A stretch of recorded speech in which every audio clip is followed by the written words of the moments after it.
বৰপেটা জিলাত আৰক্ষীয়ে ড্ৰাগছৰ বিৰুদ্ধে অব্যাহত ৰাখিছে অভিযান। এইবাৰ হাউলি আৰক্ষীৰ জালত পৰিছে বৃহৎ পৰিমাণৰ সন্দেহযুক্ত হিৰোইন সহ দুজন ড্ৰাগছ মাফিয়া। বৰপেটা জিলাৰ হাউলি আৰক্ষীয়ে গোপন খবৰৰ ভিত্তিত হাউলি হাইস্কুলৰ ওচৰত এক অভিযান চলাই সন্দেহযুক্ত হেৰইন সহ দুজনক আটক কৰিবলৈ সক্ষম হয়। ধৃত কুখ্যাত ড্ৰাগছ মাফিয়া দুজন হৈছে শান্তি বজাৰৰ চাদেক আলীৰ পুত্ৰ ইনজামুল হক আৰু কদমগুৰিৰ আব্দুল কাদেৰৰ পুত্ৰ মুস্তাফিজুৰ ৰহমান।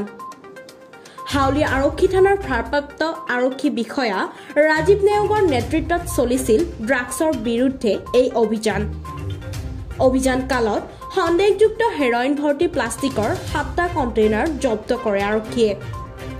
জব্দ কৰা কণ্টেইনাৰত 1.51 গ্ৰাম সন্দেহযুক্ত হেৰইন আছে বুলি জানিব পৰা গৈছে। উল্লেখযোগ্য যে ইনজামুল হক আৰু মুস্তাফিজুৰ ৰহমানে অঞ্চলটোত দীৰ্ঘদিন ধৰি চলাই আহিছিল মাৰাত্মক নিষিদ্ধ ড্ৰাগছৰ বেহা। তাতে সদায় তাতে হয়তো 10 ল'ৰা সিহঁতৰ আৰু সিহঁতে তাতে সেই ড্ৰাগছ বিক্ৰী কৰে আৰু খায় তাতে। ইয়াত কি ধৰিছে আৰক্ষীয়ে? আৰক্ষীয়ে 2জন ল'ৰা ধৰিছে, আজি দেখা পাইছে। আৰু কি পাইছে লগতে ড্ৰাগছৰ হেৰি পাইছে, কণ্টেইনাৰ পাইছে। তাতে বহুতটা আছে, তাতে আছে 20টামান আছে। সদায় খাই থাকে নেকি? সদায়। আপোনাৰ নামটো? প্ৰদীপ দাস। ইয়াতে কি বেপাৰ কৰে নেকি? ইয়াতে ড্ৰাগছ বিজনেছ।